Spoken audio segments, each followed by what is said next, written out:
আয়েশা সিদ্দিকা রাদিয়াল্লাহু তাআলা আনহা বলেন, একদিন আল্লাহর রাসূল আমার ঘরে থাকার পালা, অর্থাৎ রাসূলের স্ত্রীদের মধ্যে রাসূল উনি ওনার স্ত্রীদের কাছে এক একজন স্ত্রীদের কাছে এক রাত করে থাকতেন, এইভাবে বন্টন করতেন। এইভাবে একদিন হযরতে আয়েশা সিদ্দিকা রাদিয়াল্লাহু তাআলা আনহার কাছে ওই রাত্রটা টাকার পালা। আমার ভাইয়েরা, আমার বন্ধুগণ, মনোযোগ সহকারে শুনেন। হযরতে আয়েশা সিদ্দিকা বলেন, হে দুনিয়ার মানুষ, রাসূল আমার ঘরে আসবেন এই রাত্রিতে। আমি এশার নামাজ আদায় কইরা ঘরের দরজাটা লক কইরা আমি দরজার কাছে আমার কানটা লাগাইয়া দাঁড়িয়ে থাকলাম। কখন জানি আল্লাহর রাসূল আমার ঘরে তাশরিফ আনেন। আমি আয়েশা যদি ঘুমিয়ে পড়ি তাহলে দরজা খুলতে বিলম্ব হবে, দেরি হবে, আল্লাহর রাসূল মনে মনে কষ্ট পাইবেন। এজন্য আমি দরজার পাশে দাঁড়িয়ে থাকলাম। অপেক্ষার পর গুনতেছি, অপেক্ষার সময় কাটতেছি। এমন সময় আল্লাহর রাসূল সাল্লাল্লাহু আলাইহি ওয়াসাল্লাম চলে আসলেন। আয়েশা দরজার মধ্যে নক করলেন। সাথে সাথে আমি আয়েশা দরজাটা খুলে দিলাম। খুলে দেওয়ার সাথে আল্লাহর রাসূল সাল্লাল্লাহু আলাইহি ওয়াসাল্লাম আমার আগে আমি আয়েশাকে সালাম দিয়ে দিয়েছেন। সুবহানাল্লাহ পড়েন। হযরতে আয়েশা সিদ্দিকা বলেন, হে দুনিয়ার মানুষ, আমি রাসূলকে আগে সালাম দিতে পারি নাই, রাসূল আমাকেই আগে সালাম দিয়ে দিয়েছেন। সালাম দেওয়ার পর যখন সালাম শেষ হয়ে গেল, আমিও রাসূলকে সালাম দিলাম, রাসূল আমাকে আগে সালাম দিলেন। এমন সময় আমি রাসূলের চেহারার দিকে তাকাইয়া দেখি, রাসূলের সুন্দর চেহারার মধ্যে একটা মলিনতা ভাব। এ বাবাজিরা, মনোযোগ সহকারে কথাগুলো শুনেন।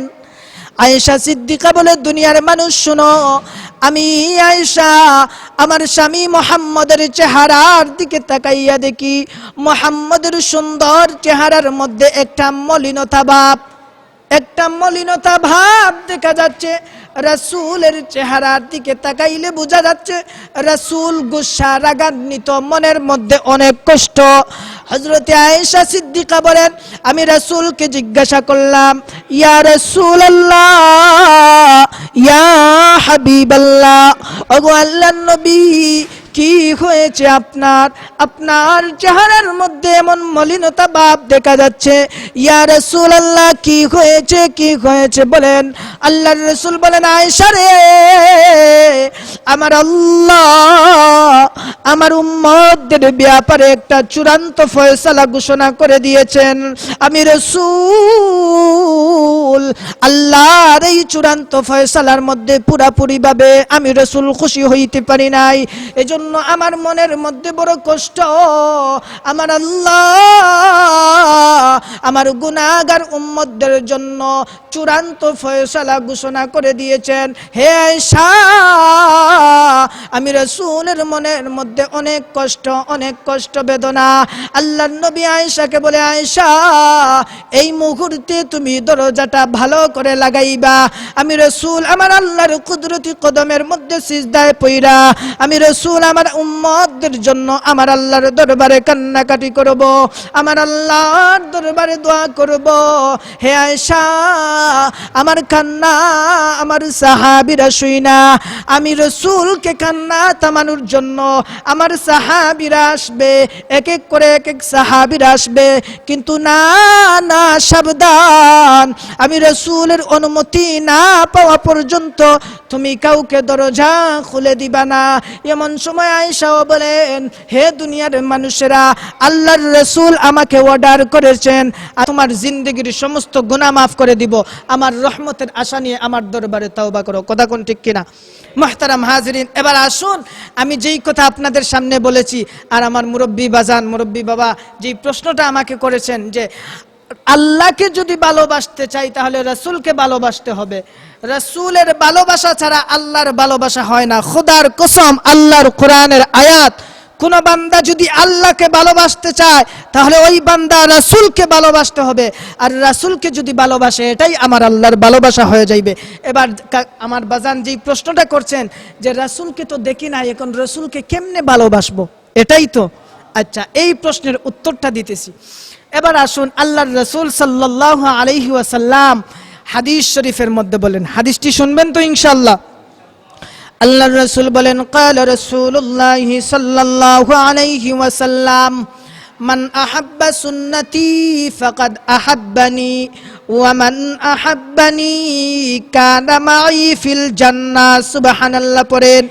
আল্লাহর রাসূল সাল্লাল্লাহু আলাইহি ওয়াসাল্লাম উম্মতদেরকে বলেন, এ আমার উম্মত বান্দা বান্দিরা শুনো, আমি রাসূলকে যদি তোমরা ভালোবাসতে চাও, আল্লাহকে যদি তোমরা ভালোবাসতে চাও, আমি রাসূলকে ভালোবাসো।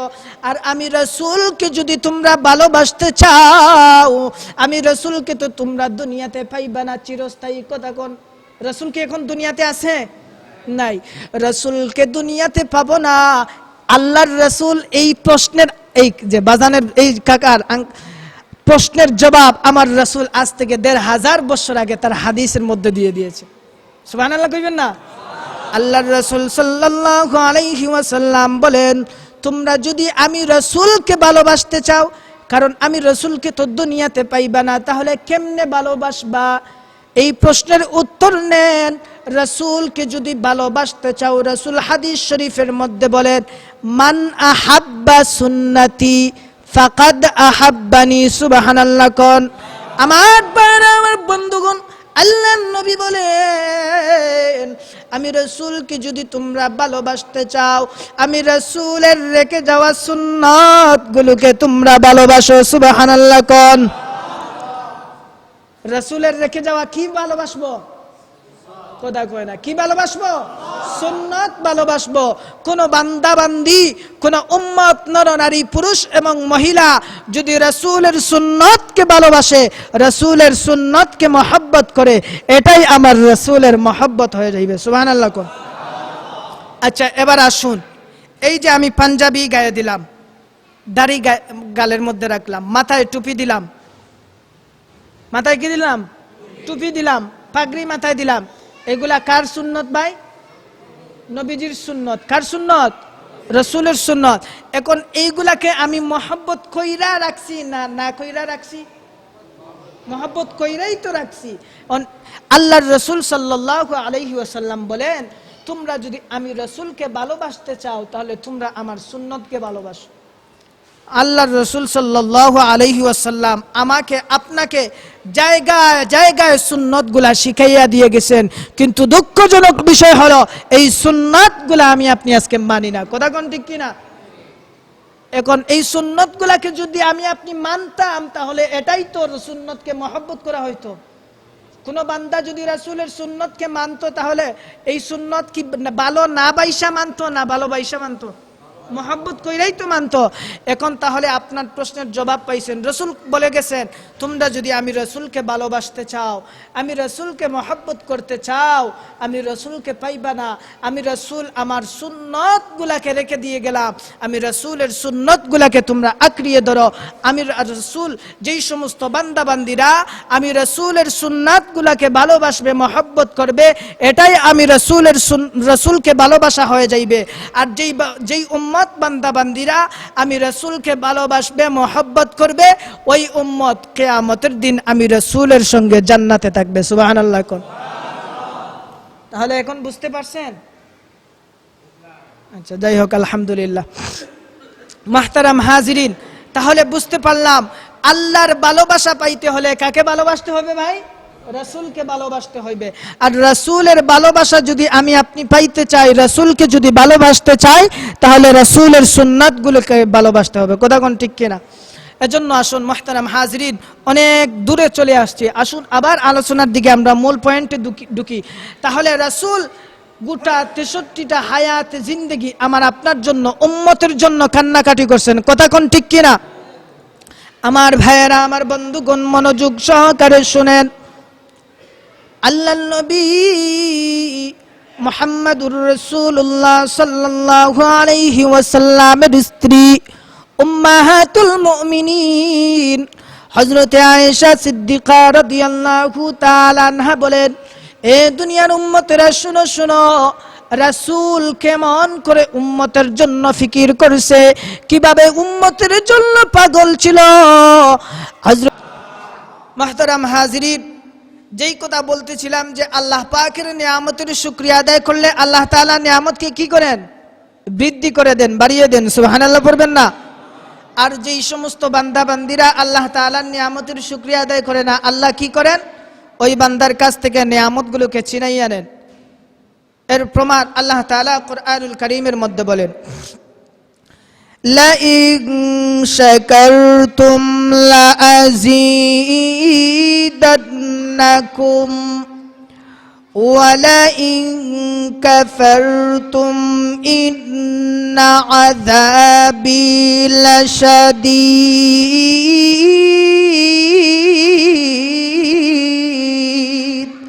আল্লাহু আকবার বলবেন না?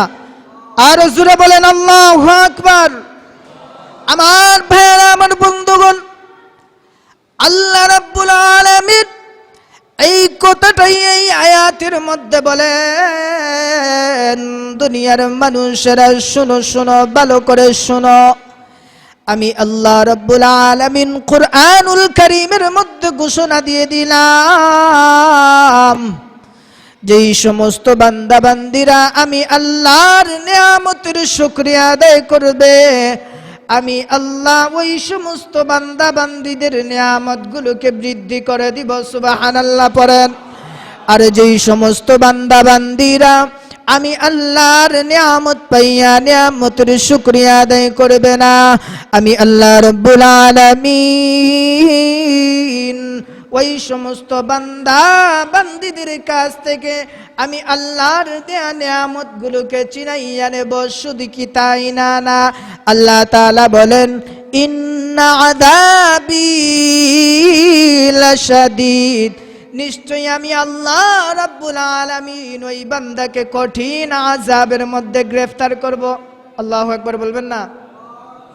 মুহতারাম হাজিরিন, তাহলে এই আয়াত দ্বারা বুঝতে পারলাম যে আমরা যদি আল্লাহ পাকের নিয়ামতের শুকরিয়া আদায় করি তাহলে আল্লাহ তাআলা আমাদের নিয়ামতকে কি করবেন? বৃদ্ধি করবেন। আর যদি নিয়ামতের শুকরিয়া আদায় করি না তাহলে আল্লাহ তাআলা নিয়ামতকে কি করবেন? ছিনাইয়া নেবেন। মুহতারাম হাজিরিন, আমি যেই খুতবার মধ্যে আপনাদের সামনে যেই আয়াতে কারিমা তিলাওয়াত করেছি, উক্ত আয়াতকে সামনে নিয়ে অল্প সময় আপনাদের সামনে আলোচনা করব ইনশাআল্লাহ।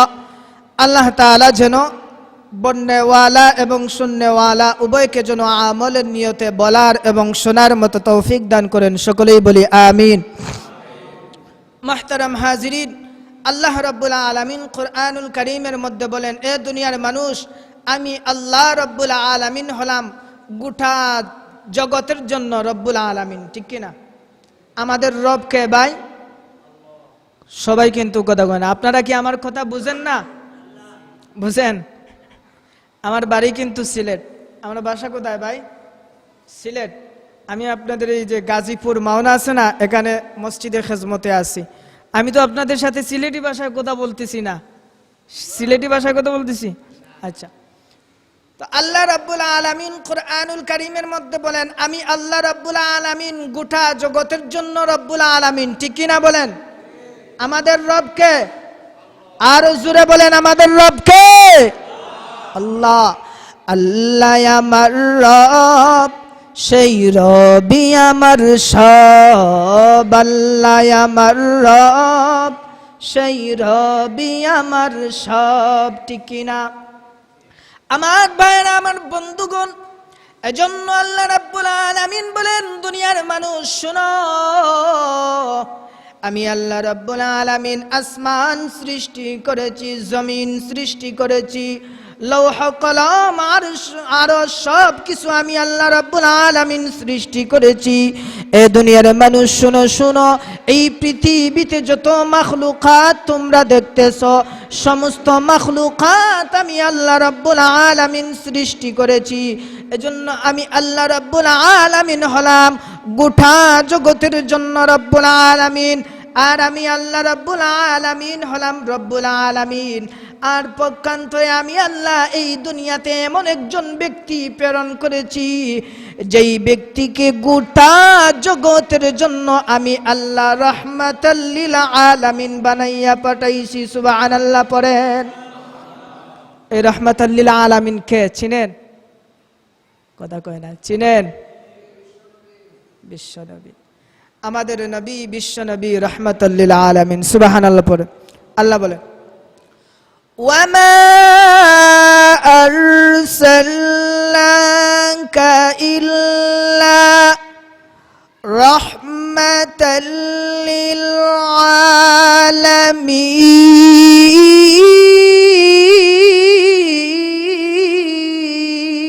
আল্লাহু আকবার বলেন। আল্লাহ রাব্বুল আলামিন বলেন, এ দুনিয়ার মানুষ, আমি আল্লাহ রাব্বুল আলামিন মুহাম্মাদুর রাসূলুল্লাহ সাল্লাল্লাহু আলাইহি ওয়াসাল্লামকে এই দুনিয়ার সমস্ত জগৎবাসীর জন্য রহমত স্বরূপ বানাইয়া এই দুনিয়াতে প্রেরণ করেছি। সুবহানাল্লাহ পড়েন। এখন আসুন, আমার নবী কি শুধু মুসলমানদের জন্য রহমত? কথা কয় না। শুধু কি মুসলমানদের জন্য রহমত? না। শুধু কি ইমানদারদের জন্য রহমত? না। আমার নবী মুসলমানদের জন্য রহমত, বৌদ্ধের জন্য রহমত, খ্রিস্টানের জন্য রহমত। এক কথা, এই পৃথিবীতে দুনিয়াতে যত সমস্ত মাখলুকাত আছে, আল্লাহর সৃষ্টি জগৎ যত আছে, সব কিছুর জন্য আল্লাহ তার নবীকে রহমত বানাইয়া পাঠাইছেন। সুবহানাল্লাহ পড়েন। আমার ভাইরা, আমার বন্ধুগণ, এবার আসুন, এই মাস, যেই মাস চলতেছে, এই মাসের নাম হচ্ছে পবিত্র মাহে রবিউল আউয়াল মাস। কথা বলেন ঠিক কিনা? এই রবিউল আউয়াল মাসের 12 তারিখে আল্লাহ রাব্বুল আলামিন তার পয়গম্বর মুহাম্মাদুর রাসূলুল্লাহ সাল্লাল্লাহু আলাইহি ওয়াসাল্লামকে এই দুনিয়ার জমিনে প্রেরণ করলেন। আমার ভাইরা, আমার বন্ধুগণ, এই পবিত্র মাহে রবিউল আউয়ালের 12 তারিখে সুবহে সাদিকের সময় আল্লাহ রাব্বুল আলামিন তার হাবিব মুহাম্মাদুর রাসূলুল্লাহ সাল্লাল্লাহু আলাইহি ওয়াসাল্লামকে হযরতে আমেনা রাদিয়াল্লাহু তাআলা আনহার গর্ভে আল্লাহ রাব্বুল আলামিন এই দুনিয়াতে মুহাম্মাদুর রাসূলুল্লাহ সাল্লাল্লাহু আলাইহি ওয়াসাল্লামকে আগমন করিয়েছেন। সুবহানাল্লাহ পড়েন। এবার আসুন, নবীজি যে দুনিয়াতে আগমন করলেন, আর আমি আপনিও তো দুনিয়াতে আগমন করি। কথা কয় না। আমি আপনি কি দুনিয়াতে আগমন করছি না? আমি আপনিও দুনিয়াতে আগমন করেছি। আমাদের মায়ের গর্ভ থেকে এই দুনিয়াতে আমি আপনি ভূমিষ্ঠ হয়েছি। মুসলমান ভাইরা রে আমার, এ বৃদ্ধ বাবাজিরা, মনোযোগ সহকারে দিলের কানটা লাগাইয়া কথাগুলা শুনবেন, কোনো দিকে নজর নাই। আমার ভাইরা, আমার বন্ধুগণ, আল্লাহর নবী মুহাম্মাদুর রাসূলুল্লাহ সাল্লাল্লাহু আলাইহি ওয়াসাল্লাম যখন দুনিয়াতে আগমন করলেন, নবীজির আগমন আর আমার আপনার আগমন কি ঠিক একরকম? না না না। নবীজির মা হযরতে আমেনা রাদিয়াল্লাহু তাআলা আনহা বলেন, দুনিয়ার মানুষেরা রে শুনো শুনো, আমার মুহাম্মদ, আমার পুত্র মুহাম্মদ যখন আমার গর্ভে ধারণ ছিল, মুহাম্মদ সাল্লাল্লাহু আলাইহি ওয়াসাল্লাম যখন আমার পেটের ভিতরে ছিল, স্বাভাবিকভাবে দুনিয়ার সমস্ত মহিলাদের পেটের ভিতরে যখন তাদের সন্তান যখন তাদের পেটের ভিতরে আসে, যখন গর্ভের ভিতরে আসে, স্বাভাবিকভাবে দুনিয়ার মহিলাদের পেট বড় হয়ে যায়। কথা কোন ঠিক কিনা? হযরতে আমেনা রাদিয়াল্লাহু তাআলা আনহা বলেন, ও দুনিয়ার মানুষ শুনো, দুনিয়ার মহিলাদের সন্তান যখন তাদের পেটের ভিতরে আসছিল, তাদের গর্ভের ভিতরে যখন তাদের গর্ভের ভিতরে যখন তাদের সন্তান আগমন করেছে, স্বাভাবিকভাবে তাদের পেট বড় হয়ে গেছে। কিন্তু না না, আমার সন্তান মুহাম্মদ যখন আমার গর্ভে যখন এসেছে, আমার পেট বড় হয় নাই, আমার পেট বড় হয় নাই, আমার পেট আগের মতোই স্বাভাবিক ছিল। সুবহানাল্লাহ পড়েন।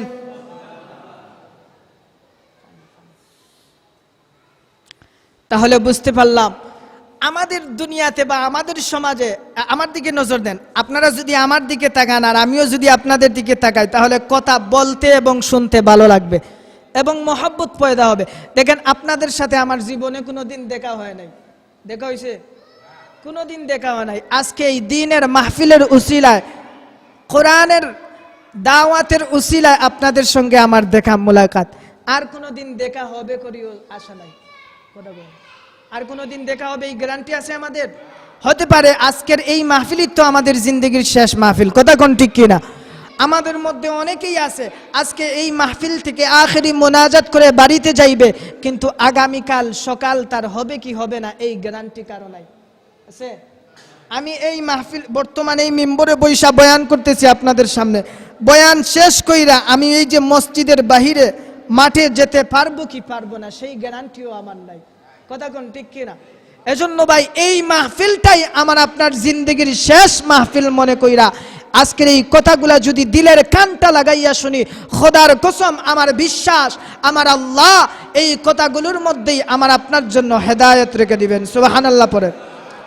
আমার ভাইয়েরা, তাহলে এবার আসুন, আল্লাহর নবীর মা হযরতে আমেনা রাদিয়াল্লাহু তাআলা আনহা বলেন যে দুনিয়ার সমস্ত মহিলাদের পেটের ভিতরে যখন তাদের সন্তান যখন তাদের গর্ভে আসতো, তাদের পেট বড় হয়ে যাইতো। বড় হয় না? কথা কই না? আমরা যখন আমাদের মায়ের পেটের ভিতরে যখন গর্ভে যখন আসলাম, আমাদের মায়ের পেট কি বড় হয় নাই? হইছে। আমার বন্ধুগণ, আমার ভাইরা, এ মুরব্বী বাবাজিরা গো, ও এলাকার পর্দা নিশিন মা বোনেরা, কথাগুলা দিলের কানটা লাগাইয়া শুনেন। আমরা যখন আমাদের মায়ের পেটের ভিতরে গর্ভে যখন আসছিলাম, মা জননী 10 মাস 10 দিন আমাকে আপনাকে গর্ভে ধারণ করেছে। যখন মায়ের পেটের ভিতরে আমি আপনি আসছিলাম, মা শান্তি মতো খাবার খাইতে পারে না। কথা কোন ঠিক কিনা? মা রাতের বেলা বিছানার মধ্যে যায় ঘুমাইতে, মা ঘুমের মধ্যে রয়েছে, 2টা চোখ বন্ধ কইরা মা সবে মাত্র ঘুমাইল, চোখের মধ্যে সবে মাত্র ঘুম আসতেছে। এমন সময় মায়ের পেটের ভিতরে কলিজার মধ্যে এমন জুড়ে আমি আপনি লাথি দিয়েছি, মার আরামের ঘুম হারাম করে দিয়েছি। মা ঘুম থেকে জাগ্রত হইয়া দাঁড়াইয়া গেছে। মা মনে মনে ভাবতেছে, আমার সন্তান আমার পেটের ভিতরে নড়াচড়া করতেছে, আমার কলিজার মধ্যে আমার সন্তান আমাকে লাথি মেরে দিয়েছে, আমি আর শান্তিতে ঘুমাইতে পারবো না। মার কলিজার মধ্যে চটপট শুরু হয়ে গেছে, ব্যথার যন্ত্রণার সহ্য করতে পারতেছে না। মা দাঁড়াইয়া গেছে। মা মনে মনে ভাবতেছে, মনে হয় দাঁড়াইয়া থাকলে শান্তি পাইব, কিন্তু না, মা দাঁড়াইয়াও শান্তি পায় না। মা দাঁড়ানো অবস্থা থেকে বসে গেল। মনে মনে ভাবলো, মনে হয় বসে থাকলে শান্তি পাইব, আরাম পাইব, কিন্তু না, বসা অবস্থায় মা শান্তি পায় না, আরাম পায় না। সন্তান আবার পেটের ভিতরে নড়াচড়া করতেছে। মা মনে মনে ভাবতেছে, মনে হয় হাঁটাহাঁটি করলে আরাম পাইব, কিন্তু না না না, মা হাঁটাহাঁটি করার পরও আরাম পায় না, শান্তি পায় না, ব্যথার যন্ত্রণা সহ্য করতে পারে না। এ মুসলমান ভাইরা আমার, বাবা একই খাটের মধ্যে মায়ের সাথে ঘুমাইয়াছিল। মার এই নড়াচড়া দেইখা বাবা ঘুম থেকে জাগ্রত হইয়া মাকে ডাক দিয়ে বলে, এ অর্ধাঙ্গিনী স্ত্রী, গভীর রজনী নুজুলে রহমতের সময় গর্তের সাপ বিচ্ছু পর্যন্ত তারা তাদের গর্তের ভিতরে ঘুমিয়ে রয়েছে, তুমি কেন ঘুমাও না? কি হয়েছে? মা ডাক দিয়ে বলে, প্রাণের স্বামী, আমার সন্তান আমার পেটের ভিতরে নড়াচড়া করতেছে, আমার আরামের ঘুম হারাম হয়ে গেছে, এটা আপনি বুঝবেন না। আল্লাহ আমাকে এই ব্যথার যন্ত্রণা সহ্য করার কথা বলে দিয়েছেন। কথা বলেন ঠিক কিনা? আমার ভাইয়েরা, আমার বন্ধুগণ, এইভাবে আমি আপনি আমাদের মায়ের পেটের ভিতরে থাকা অবস্থায় মাকে এইভাবে আমি আপনি কষ্ট দিয়েছি, কিন্তু আল্লাহর নবীর মা হযরতে আমেনা রাদিয়াল্লাহু তাআলা আনহা বলেন, দুনিয়ার মানুষেরা রে শোনো, আমার মুহাম্মদ আমার পেটের ভিতরে ছিল, আমার মুহাম্মদ আমার গর্ভের ভিতরে ছিল, আমি একটা দিন একটা মুহূর্তের জন্য কোনো দিন ব্যথা যন্ত্রণা অনুভব করি নাই। সুবহানাল্লাহ পড়েন। তাহলে বুঝতে পারলেন আমার আপনার জন্ম আর আল্লাহর নবীর জন্ম কেমন হয়েছে? আমি আপনি যখন দুনিয়াতে আগমন করেছি, এবার আসুন, আমি আপনি যখন দুনিয়াতে আগমন করেছি, দুনিয়াতে ভূমিষ্ঠ হয়েছি, মায়ের গর্ভ থেকে যখন দুনিয়াতে আমি আপনি আগমন করেছি, আমাদের অবস্থাটা কেমন ছিল? মা বেহুশ হয়ে গেছে। কথা কোন ঠিক কিনা? ব্যথার যন্ত্রণা, মা চটপট করতেছে, বেহুশ হয়ে গেছে, মার শরীর থেকে ব্লাড বের হওয়া শুরু হয়ে গেছে। মা দুনিয়ার কোথায় কি হচ্ছে কিছুই বুঝতে পারতেছে না। আমি আপনি দুনিয়াতে আগমন করেছি, দুনিয়াতে আগমন করার সাথে সাথেই আমার আপনার অবস্থা কি ছিল? আমি আপনি কি করেছি? কথা বলেন। দুনিয়াতে যখন আমি আপনি আগমন করেছি, ভূমিষ্ঠ হয়েছি, তখন আমি আপনি কি করেছি? আমি আপনি দুনিয়াতে আগমন করার পর হাউমাউ বলে কান্নাকাটি করেছি। কথা কোন ঠিক কিনা? আরো জোরে বলেন ঠিক কিনা? আমার ভাইরা, দুনিয়ার জমিনে যখন আমি আপনি ভূমিষ্ঠ হয়েছি, মার গর্ভ থেকে যখন দুনিয়াতে আগমন করেছি, আগমন করার পর আমি আপনি দুনিয়াতে আইসা আমি আপনি উলঙ্গ, আমাদের শরীরের মধ্যে কোনো কাপড় নাই, কোনো পোশাক নাই, দুনিয়াতে আগমন কইরা হাউমাউ করে কান্নাকাটি করেছি। আমি আপনি হাউমাউ করে কান্নাকাটি করেছি, কিন্তু আল্লাহর নবী মুহাম্মদুর রাসূলুল্লাহ সাল্লাল্লাহু আলাইহি ওয়াসাল্লাম তার মায়ের গর্ভ থেকে দুনিয়াতে ভূমিষ্ঠ হওয়ার পর, দুনিয়াতে আগমন করার পর আল্লাহর রাসূল সাল্লাল্লাহু আলাইহি ওয়াসাল্লাম সাথে সাথে আল্লাহ পাকের কুদরতি কদমের মধ্যে সিজদায় পইরা আল্লাহর রাসূল কান্নাকাটি শুরু করে দিয়েছেন। সুবহানাল্লাহ পড়েন, আর জোরে বলেন সুবহানাল্লাহ। তাহলে আল্লাহর রাসূল দুনিয়াতে আইসা কি করছেন? কান্নাকাটি করছেন। আল্লাহ পাকের কুদরতি কদমের মধ্যে সিজদায় পইরা কান্নাকাটি করছেন, কিন্তু আল্লাহর নবীর এটা ভাই এই বক্সের সাউন্ডটা একটু কমাইয়া দেন, এটা গের গের শব্দ করতেছে। আমার দুঃখজনক বিষয় হলো, এই রাসূল দুনিয়াতে আগমন কইরাই সাথে সাথে যেই রাসূল উম্মতের জন্য কান্নাকাটি করেছে, শুধু কি তা রাসূলের গোটা 63টা বছর হায়াতে জিন্দেগি, 63টা বছর এমন কোনো দিন নাই, এমন কোনো রাত নাই, এমন কোনো মুহূর্ত নাই যেই দিন রাসূল, যেই মুহূর্তে আল্লাহর রাসূল উম্মতের জন্য কান্না করেন নাই। সুবহানাল্লাহ পড়েন। রাসূল আমার গোটা 63টা বছর হায়াতে জিন্দেগি শুধু উম্মতের জন্য পেরেশানি করছে। কার জন্য কান্না করছে ভাই? উম্মতের জন্য কান্না করছে। কিন্তু দুঃখজনক বিষয় হলো, এই নবীর উম্মত আমি আপনি হইয়া কিন্তু নবীকে চিনতে পারলাম না। কথা কোন ঠিক কিনা? এই রাসূল যে আমার আপনার জন্য কান্না করলেন, আমার আপনার জন্য যে কান্নাকাটি করলেন, এই রাসূলের উম্মত আমি আপনি হইয়া কিন্তু রাসূলকে চিনতে পারলাম না। এই রাসূলকে চিনার দরকার আছে না নাই ভাই? রাসূলের মহব্বত আমাদের অন্তরের ভিতরে থাকার দরকার আছে না নাই? আল্লাহ রাব্বুল আলামিন কুরআনুল কারীমের মধ্যে বলেন, কুল ইন কুনতুম তুহিব্বুনাল্লাহ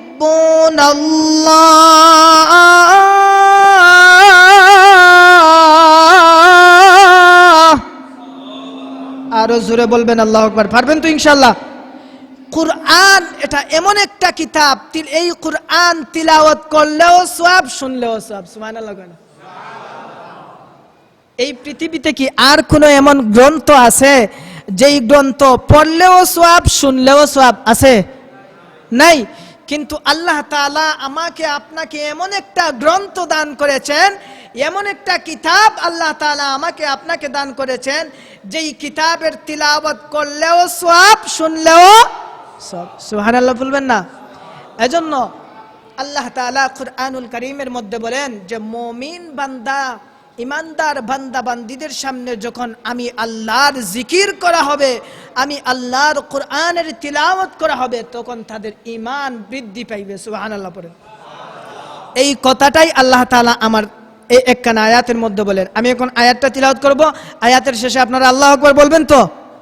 কথা কয় না ভাই, বলবেন তো ইনশাআল্লাহ? আচ্ছা, আল্লাহু আকবার বললে কি টাকা দেওয়া লাগবে? আপনাদের কাছ থেকে আমি টাকা নিব না। আল্লাহু আকবার জোরে বললে কি গ্রেফতার হতে হবে? পুলিশ আসবে? সওয়াব হবে না গুনাহ হবে? সওয়াব হবে। এজন্য বলবেন তো ইনশাআল্লাহ? জোরে সোরে আল্লাহু আকবার। আমার তিলাওয়াতের শেষে আল্লাহু আকবার বলবেন, যেন অত্র এলাকার সমস্ত মানুষ যারা এখনো বাসার মধ্যে রয়েছে তারা মনে করতো আপনাদের আওয়াজ শুই না যে মসজিদের আজকে ঈদে মিলাদুন নবীর মাহফিলে মুসল্লিরা মসজিদ ভরপুর হয়ে গেছে। পারবেন তো ইনশাআল্লাহ? পারবেন তো ইনশাআল্লাহ? আল্লাহ তাআলা আমাদেরকে এই কণ্ঠ কে দান করেছেন ভাই? জোরে বলেন, আরো জোরে বলেন, কে এই কণ্ঠ আমাকে আপনাকে কে দান করেছেন? আল্লাহর দেয়া এই কণ্ঠ দিয়ে আল্লাহর নাম উচ্চারণ করতে রাজি আছেন তো ইনশাআল্লাহ? দেখবো তো ইনশাআল্লাহ, দেখবো কারা কারা রাজি আছেন। المؤمنون الذين إذا ذكر الله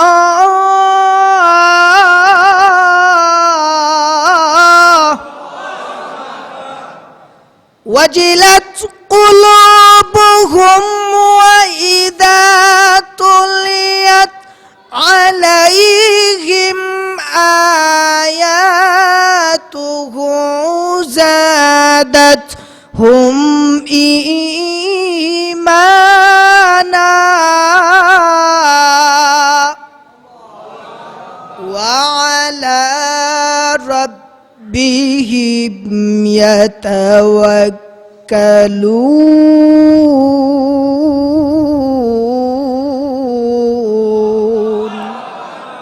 আল্লাহ তাআলা এই কথাটাই এই আয়াতের মধ্যে বলেন, হে দুনিয়ার মানুষ শুনো, নিশ্চয় ইন্নামাল মুমিনুনা আল্লাযীনা ইযা যুকিরাল্লাহ, মুমিন বান্দাদের সামনে, ঈমানদার বান্দা বান্দীদের সামনে যখন আমি আল্লাহর বরত্বের কথা বর্ণনা করা হয়, আমার রাসূলের শান মানের কথা বর্ণনা করা হয়, আমার কুরআনের তিলাওয়াত যখন করা হয়, তখন ঈমানদার বান্দা বান্দীদের ঈমান বৃদ্ধি পায়। সুবহানাল্লাহ পড়েন।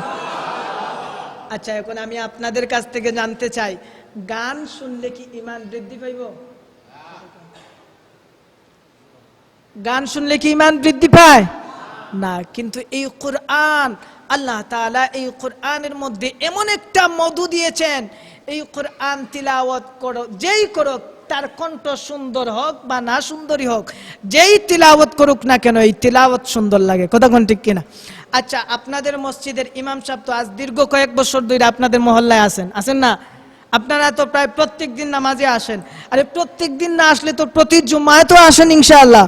আচ্ছা, যাই হোক, আলহামদুলিল্লাহ। এই যে প্রত্যেক জুমায় আপনারা আসেন, আপনাদের ইমাম সাহেব যে জুমার নামাজে প্রথম রাকাতে কিরাত পড়ার আগে সূরাতুল ফাতিহা তিলাওয়াত করে কি করে না? দেখো না, আজ এই ইমাম সাহেব আপনাদের এই মহল্লায় আসার যতদিন হয়েছে, যেই বছর আসার শুরু থেকে প্রথম দিন থেকে এই পর্যন্ত এমন কোন জুমার দিন গেছে, এমন কোন নামাজ গেছে যেই নামাজের মধ্যে ইমাম সাহেব সূরাতুল ফাতিহা পড়ে না? কথা কয় না? পড়ছে তো? আচ্ছা, এখন আপনাদের মধ্যে কি এমন কোন লোক আছে যে আপনারা ইমাম সাহেবকে বলছেন যে ইমাম সাহেব কি একটা সূরা পাইছেন, প্রত্যেক দিন এই সূরাতুল ফাতিহা আলহামদুলিল্লাহ পড়েন, আর কোরআনের মধ্যে আর কি অন্য সূরা পান নাই? এই কথা বলছেন কোনদিন? না, বলেন নাই। কারণ এই কোরআনের তিলাওয়াত সূরাতুল ফাতিহা ইমাম সাহেব প্রথম দিন যেইভাবে তিলাওয়াত করছে, প্রথম দিন যেই রকম সুন্দর লাগছে আমার আপনার মনের মধ্যে, আপনার আমার ভিতরে যেইভাবে ইমাম সাহেবের মধুর কণ্ঠে সূরাতুল ফাতিহা তিলাওয়াত শুনেছি, আজ ইমাম সাহেব নামাজের মধ্যে সূরাতুল ফাতিহা তিলাওয়াত করলে ওই দিনের চাইতে আজকে আরো বেশি সুন্দর লাগে। কথা কোন ঠিক কিনা? আচ্ছা এই মসজিদ, এখান থেকে যদি আমি আপনি যদি বাজার মসজিদে আরো একটু যাই, বাজার মসজিদে গিয়ে যদি নামাজ পড়ি, তাহলে বাজার মসজিদের ইমাম সাহেব দেখা যায় আরো মধুর কণ্ঠ দিয়ে সূরাতুল ফাতিহা তেলাওয়াত করে। কথা কোন ঠিক কিনা? দেখেন, দুনিয়ার একটা শিল্পী সে যদি গান গাইতে যায় তাহলে তার বাদ্যযন্ত্র লাগে কিনা? এই যে এরকম একটা বাজায় বাড়িয়ে দেয়, এটারে কি কয়? ডুল তবলা, এর মধ্যে হারমোনি টিপায় না, পুতপুতে কয় না, বাঁশি লাগে। দেখেন, একটা শিল্পীর গান সুন্দর করে শুনাইতে হলে আশপাশ কয়েকজন যুগালি লাগে কি লাগে না? কথা কয় না, লাগে না? কিন্তু কোরআনের তিলাওয়াত কোন মুমিন বান্দা, যখন কোন মুসলমান কোরআনের তিলাওয়াত করে, তখন এই কোরআনের তিলাওয়াত অন্য মানুষের কাছে শুনাইতে হলে কি কোনো বাদ্যযন্ত্রের প্রয়োজন হয় ভাই? আমি আপনি যখন মুসলমান ইমানদার বান্দাবান্দিরা যখন হাজিরা যখন হজ করতে যায় আল্লাহর ঘর খানায়ে কাবা, যখন খানায়ে কাবা হজ করতে গিয়ে যখন ইমাম সাহেবের পিছনে নামাজে দাঁড়ায়, আল্লাহু আকবার, ইমাম সাহেবের মধুর কণ্ঠের তিলাওয়াত শুনা হাজিরা তাদের প্রাণ জুড়িয়ে বেরোয়। কথা কোন ঠিক কিনা? নিজের অজান্তে চক্ষু দিয়ে পানি বের হয়ে যায়। কথা কোন ঠিক কিনা? আমি আপনি আপনারা যখন আল্লাহ পাক যদি কবুল করে যখন হজে যাইবেন, দেখবেন কাবা শরীফের ইমাম কত সুন্দর করে তিলাওয়াত করে, আলহামদুলিল্লাহি রাব্বিল আলামিন আর রহমানির রহিম মালিকি ইয়াউমিদ্দিন। আল্লাহু আকবার বলেন। এইভাবে তিলাওয়াত করে না, আমি তো ওনার মতো পারি না, কিন্তু একটু দেখাইলাম আর চেষ্টা করলাম। মুহতারাম হাজিরিন, যেই আসুন আলোচনার অনেক লম্বা কথা, কোথায় থেকে কোথায় চলে আসছি, কথা বলে শেষ করা যায় না। আসুন আমরা আবার আলোচনার দিকে ঘুরি। তাহলে আমি যে আয়াতটা তিলাওয়াত করছি, আয়াতের মধ্যে আল্লাহ বলেন যে মুমিন বান্দা বান্দীদের সামনে যখন আমার কোরআনের তিলাওয়াত করা হবে, তখন তাদের ঈমান কি পাইবে ভাই? বৃদ্ধি পাইবে। সুবহানাল্লাহ পড়েন। তাদের ঈমান বাড়তে থাকবে। আল্লাহু আকবার বলেন। মুহতারাম হাজিরিন, এখন আপনারা বলেন, আপনাদের একটা ভালো লাগতেছে না? কথা কয় না, ভালো লাগতেছে না? লাগতেছে, আরো লাগবে ইনশাআল্লাহ। আপনাদের প্রধান বক্তা আসবে, অত্যন্ত চমৎকার বয়ান করবে ইনশাআল্লাহ। থাকবেন তো ইনশাআল্লাহ? আখেরি মুনাজাত পর্যন্ত থাকবেন তো ইনশাআল্লাহ? এই যে দেখেন মাঝখানে কিছু ফাঁকা জায়গা রয়েছে, আমার যুবক ভাইয়েরা এখানে ফাঁকা জায়গা রাইকা তারা পিছনে, মনে হয় আমার সাথে দূরত্ব, আমার সাথে কি ঝগড়া ভাই আপনাদের? যদি ঝগড়া না থাকে একটু সামনের দিকে আসলে ভালো হয়, খুব খুশি হব ইনশাআল্লাহ। সামনের দিকে আসেন ভাই, তাহলে কথা বলতে ভালো লাগবে, আপনাদের শুনতেও ভালো লাগবে। আপনাদের এলাকায় আর কবে জানি আসি, আল্লাহ যদি রিজিক রাখে তাহলে আসবো, না রাখলে নাই, এটাই শেষ। মুহতারাম হাজিরিন, তাহলে যেই কথা বলতেছিলাম, আল্লাহর রাসূল সাল্লাল্লাহু আলাইহি ওয়াসাল্লাম এই দুনিয়াতে আগমন কইরা নবীজির হায়াতে জিন্দেগি গোটা 63টা বছর হায়াতে জিন্দেগি কাদের জন্য কান্না করছে ভাই? কথা কয় না, কাদের জন্য কান্না করছে? উম্মতের জন্য কান্না করছে। কি মাইক বন্ধ হয়ে গেছে? আচ্ছা, তাহলে এই যে গোটা 63টা বছর হায়াতে জিন্দেগি উম্মতের জন্য কান্না করে গেছে। এখন আমি আপনাদের কাছ থেকে জানতে চাই, আমি আপনি তো ওই রাসূলের উম্মত, কথা কোন ঠিক কিনা? আমি আপনি তো ওই রাসূলের উম্মত। তাহলে আমি আপনি এই যে রাসূল আমার আপনার জন্য এত কিছু করে গেলেন, এত কষ্ট মুজাহিদা করে গেলেন, আমি আপনি এই রাসূলের জন্য কি করছি ভাই? কিছু করতে পারছি? কিছুই করি নাই।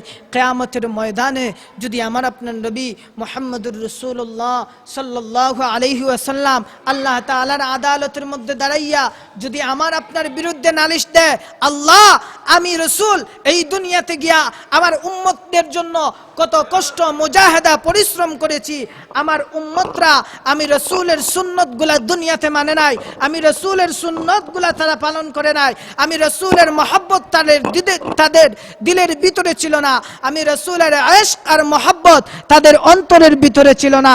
অতএব আল্লাহ আমি রাসূল আমার এই উম্মতকে আমার উম্মত বলে গণ্য করব না।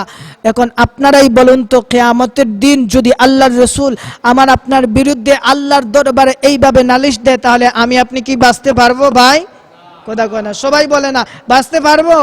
পারবো না, কখনো না। অতএব রাসূলের ইশক রাসূলের মহব্বত আমাদের অন্তরের ভিতরে পয়দা করার দরকার আছে না নাই? আল্লাহ তাআলা কুরআনুল কারীমের মধ্যে বলেন, হে রাসূল, আপনি আপনার উম্মতদেরকে বলে দিন, তারা যদি আমি আল্লাহর মহব্বত আর ভালোবাসা যদি পাইতে চায়, আমি আল্লাহকে যদি তারা ভালোবাসতে চায়, তাহলে ফাত্তাবিউনি ইউহিব্বুকুমুল্লাহ, তারা যেন আপনি রাসূলকে মহব্বত করে, আপনি রাসূলকে অনুকরণ করে। সুবহানাল্লাহ পড়ে। আল্লাহ তাআলা বলেন, হে রাসূল, আপনাকে যদি তারা ভালোবাসে, আপনাকে যদি তারা মহব্বত করে, আপনাকে যদি তারা অনুকরণ করে, তাহলে এটাই আমি আল্লাহর মহব্বত আর ভালোবাসা হয়ে যাইবে। সুবহানাল্লাহ পড়েন ভাই। আর আল্লাহ তাআলা বলেন, কোন বান্দা যখন আমি আল্লাহকে মহব্বত যদি করে, আমি আল্লাহকে যদি ভালোবাসে, আমি আল্লাহ ওই সমস্ত বান্দা বান্দীদেরকে 2টি পুরস্কার দান করব। সুবহানাল্লাহ পড়েন। কয়টি পুরস্কার দান করবেন ভাই? 2টি পুরস্কার দান করবেন। কয়টি পুরস্কার? 2টি পুরস্কার দান করবেন। 1 নাম্বার আল্লাহ তাআলা বলেন, ফাত্তাবিউনি ইউহিব্বুকুমুল্লাহ। 1 নাম্বার পুরস্কার, ওয়ায়াগফির লাকুম যুনুবাকুম আল্লাহু গফুরুর রহিম। আমি আল্লাহ 2টি পুরস্কার দান করব। এর মধ্যে 1 নাম্বার পুরস্কার হলো, আমি আল্লাহও ওই সমস্ত বান্দা বান্দীদেরকে ভালোবাসবো। সুবহানাল্লাহ বলেন। এখন আপনারা বলেন, আপনারা আল্লাহর ভালোবাসা, আল্লাহর মহব্বত আর ভালোবাসা পাইতে চান কি চান না? কারা কারা চান? 2টা হাত তুলে আল্লাহকে দেখান। আল্লাহ পাক সবাইকে কবুল করুক, আমিন বলেন। এখন আল্লাহর ভালোবাসা পাইতে হলে কাকে ভালোবাসতে হবে? রাসূলকে ভালোবাসতে হবে। এটা হলো 1 নাম্বার পুরস্কার। 2 নাম্বার পুরস্কার হলো, আমি আল্লাহ ওই সমস্ত বান্দা বান্দীদের জিন্দেগীর সমস্ত গুনাহগুলো মাফ করে দিব। সুবহানাল্লাহ পড়ে। এখন আমি আপনাদের কাছ থেকে জানতে চাই, আমার আপনার গুনাহ আছে না নাই? আছে। হয়তো কম আর বেশি, কথা কয় না, হয়তো আপনাদের চাইতে আমার একটু কম, এরকমই তো, বা আমার চাইতে আপনাদের একটু কম, আমার একটু বেশি। তাই বলে গুনাহ তো আছে, স্বাভাবিক। গুনাহ করা এটা স্বাভাবিক বিষয়, অস্বাভাবিক কোনো বিষয় নয়, স্বাভাবিক বিষয় গুনাহ করা। আমার আপনার দ্বারা গুনাহটা হয়ে যাওয়া এটা স্বাভাবিক বিষয়, অস্বাভাবিক কোনো বিষয় নয়। কিন্তু অস্বাভাবিক বিষয় হচ্ছে বান্দা গুনাহ কইরা গুনার উপর অটল অবিচল থাকা। কথা কোন ঠিক কিনা? আর যেই বান্দা গুনাহ কইরা আল্লাহর দরবারে লজ্জিত হইয়া তাওবা করে, আমার আল্লাহ ওই বান্দার প্রতি খুশি হইয়া বান্দার সমস্ত গুনাহ মাফ করে দেন। সুবহানাল্লাহ। আল্লাহ তাআলা তো কুরআনুল কারীমের মধ্যে বলেন, قل يا عبادي الذين أسرفوا على أنفسهم لا تقنطوا من رحمة الله إن الله يغفر الذنوب جميعا إنه هو الغفور الرحيم। الله أكبر বলেন। আমার মুসলমান ভাইরা, ও বৃদ্ধ বাবাজিরা, এলাকার পর্দানিশীন মা বোনেরা গো, ও কলিজার টুকরা যুবক ভাইরা, তোমাদেরকে বলি শোনো, কথাগুলা মন দিয়ে মনোযোগ সহকারে দিলের কানটা লাগাইয়া শুনো। আমার আল্লাহ গুনাহগার বান্দা বান্দীদেরকে ডাক দিয়ে বলে, কুল ইয়া ইবাদিয়াল্লাযীনা আসরাফু। আমার আল্লাহ আমাকে আপনাকেই ডাক দিয়ে বলে, এ গুনাহগার বান্দা বান্দীরা। সুবহানাল্লাহ বলে। দেখেন আল্লাহ কত সুন্দর করে বান্দা বান্দীদেরকে ডাক দেয়। সুবহানাল্লাহ বলবেন না? আল্লাহ কয়, এ গুনাহগার বান্দা বান্দীরা। কত সুন্দর চমৎকার ডাক আমার আল্লাহ তার বান্দা বান্দীদেরকে দিয়েছে। সুবহানাল্লাহ বলে। আল্লাহ বলে, এ গুনাহগার বান্দা বান্দীরা, গুনাহ করে ফেলেছো, তুমি গুনাহ করে ফেলেছো, শয়তানের দুখায় পড়ে গুনাহ হয়ে গেছে, বান্দারে নিজের নফসের প্রতি নিজে জুলুম করে ফেলেছো। ও বান্দা, লা তাকনাতু মির রাহমাতিল্লাহ, বান্দারে এরপরেও আমি আল্লাহর রহমত থেকে নৈরাশ হইস না। বান্দা যতই গুনাহ করিস না কেন, তোর গুনার চাইতে আমি আল্লাহর রহমত অনেক বেশি। সুবহানাল্লাহ কোন।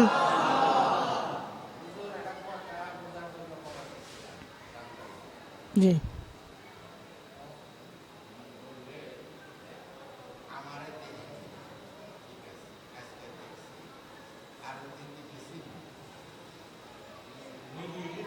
আয়েশা সিদ্দিকা রাদিয়াল্লাহু তাআলা আনহা বলেন, একদিন আল্লাহর রাসূল আমার ঘরে থাকার পালা, অর্থাৎ রাসূলের স্ত্রীদের মধ্যে রাসূল রাসূল উনি ওনার স্ত্রীদের কাছে এক একজন স্ত্রীদের কাছে এক রাত করে থাকতেন, এইভাবে বন্টন করতেন।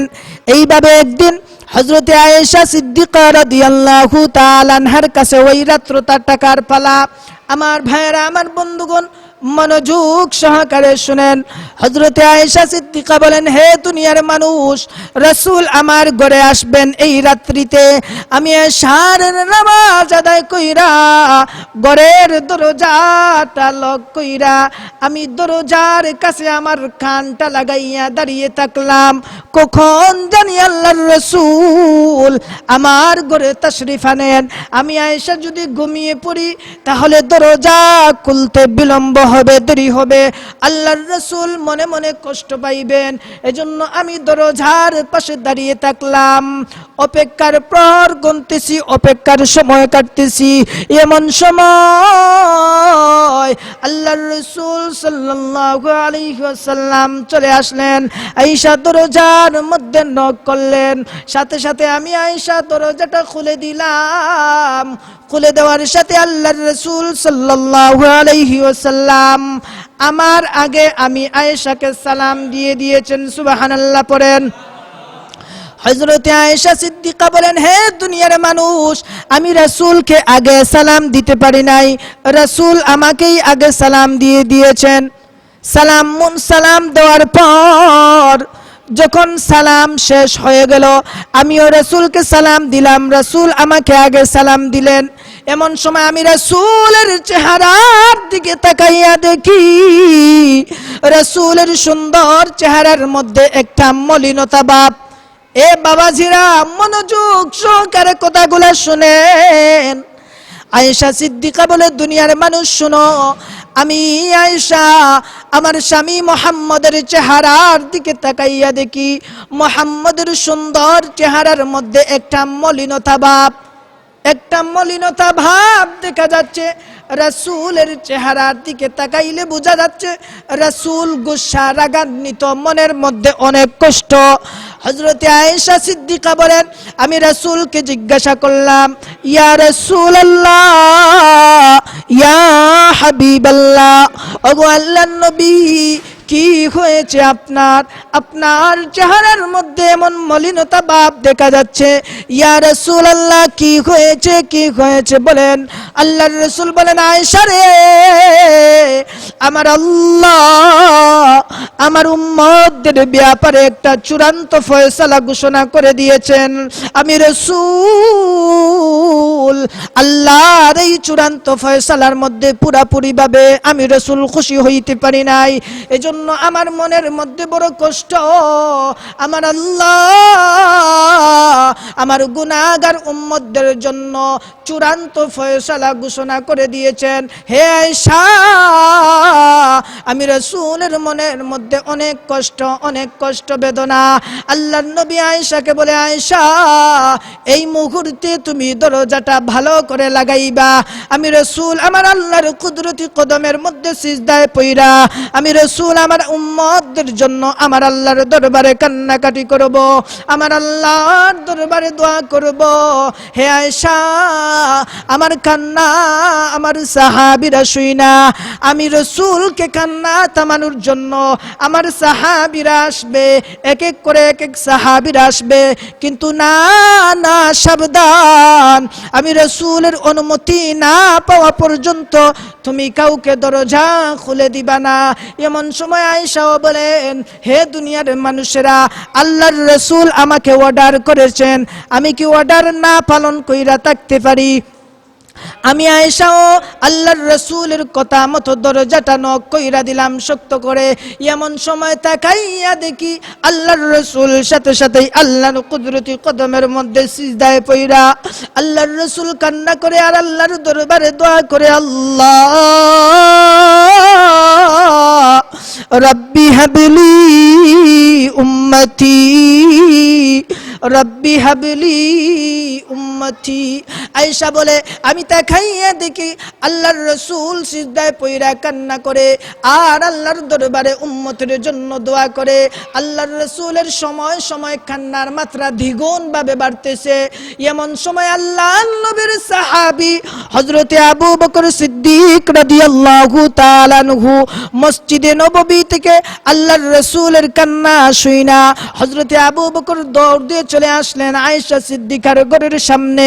আল্লাহর রাসূলের সাহাবী আবু বকর আয়েশা ঘরের বাহির থেকে রাসূলকে সালাম দিলেন, আসসালাতু ওয়াসসালামু আলাইকা ইয়া রাসূলুল্লাহ, আসসালাতু ওয়াসসালামু আলাইকা ইয়া হাবিবাল্লাহ। ওগো আল্লাহর নবী কি হয়েছে আপনার?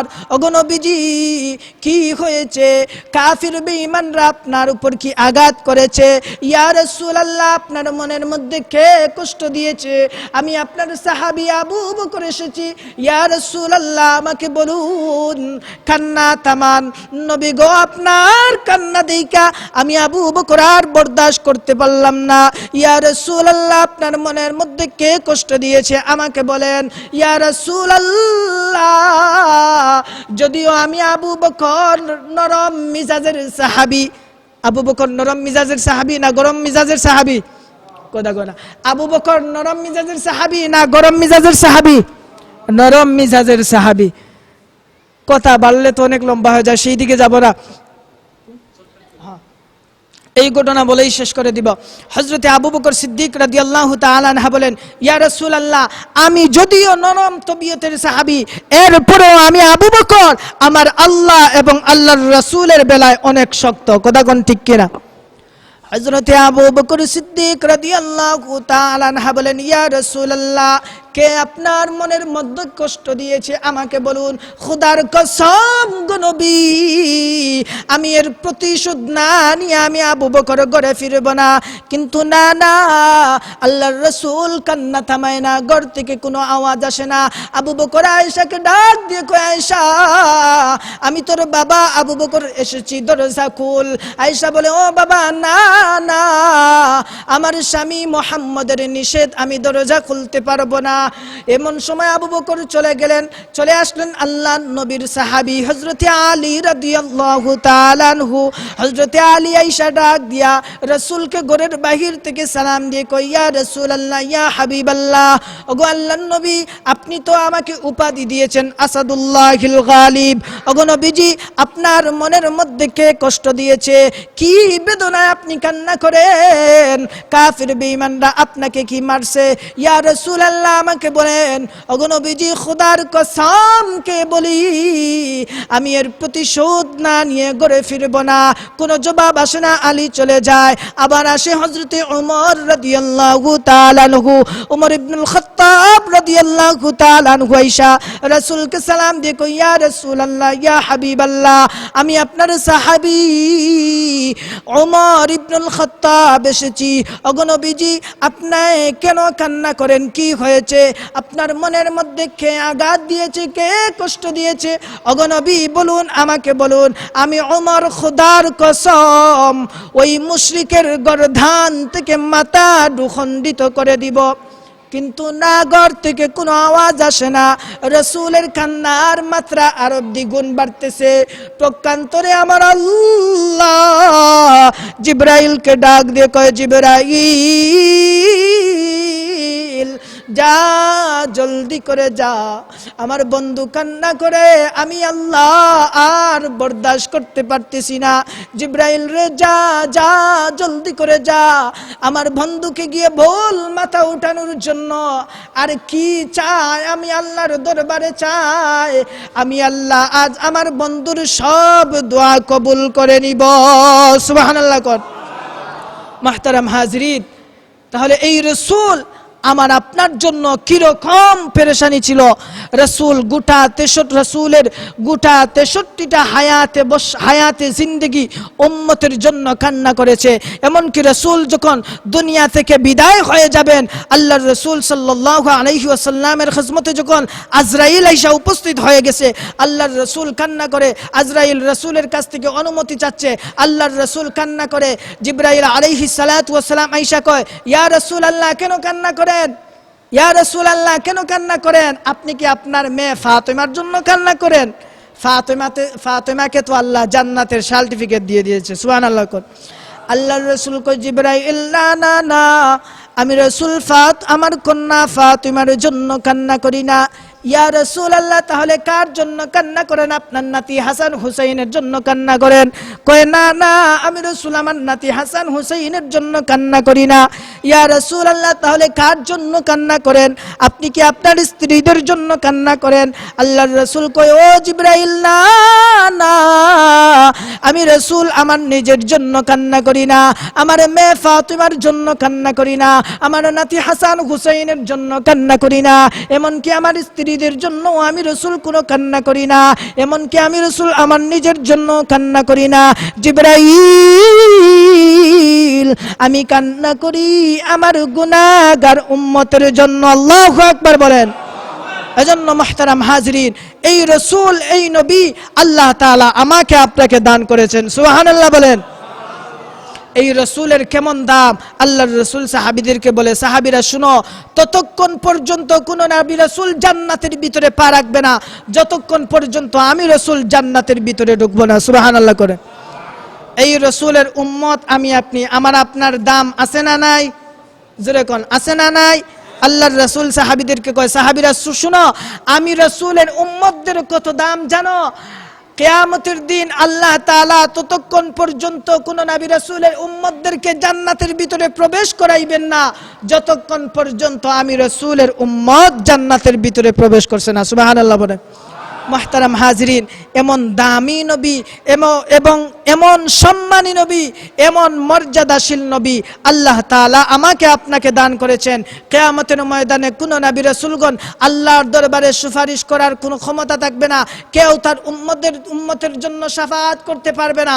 একমাত্র আমার আপনার নবী মুহাম্মদুর রাসূলুল্লাহ সাল্লাল্লাহু আলাইহি ওয়াসাল্লাম তার উম্মতের জন্য আল্লাহর দরবারে সুপারিশ করবে আর জান্নাতে প্রবেশ করাইবেন। সুবহানাল্লাহ বলেন। এজন্য এই নবীর এই রাসূলের সুপারিশ আমি আপনি চাই কি চাই না? সবাই চাই তো ইনশাআল্লাহ। এখন এই রাসূলের মহব্বত আমার আপনার দিলের ভিতরে থাকার দরকার আছে না নাই? আল্লাহর রাসূল তো হাদিস শরীফের মধ্যে বলেন, তুমি ততক্ষণ পর্যন্ত মুমিন হতে পারো নাই যতক্ষণ পর্যন্ত তুমি তোমার নিজের জানের চাইতে আমি রাসূলকে মহব্বত করতে পারবা না। যখন তুমি তোমার নিজের জানের চাইতে আমি রাসূলকে মহব্বত করবা, তখনই তুমি প্রকৃতপক্ষে মুমিন হইবা। সুবহানাল্লাহ। এজন্য মুহতারাম হাজিরিন, আর আল্লাহ তাআলা তো কুরআনুল কারীমের 30 পারার মধ্যে সূরাতুল আলাম নাশরাহ লাকার মধ্যে বলেন, হে রাসূল ওয়া রাফা'না লাকা যিকরাক, আমি আল্লাহ আপনার আলোচনাকে উঁচু করে দিয়েছি। সুবহানাল্লাহ বলেন।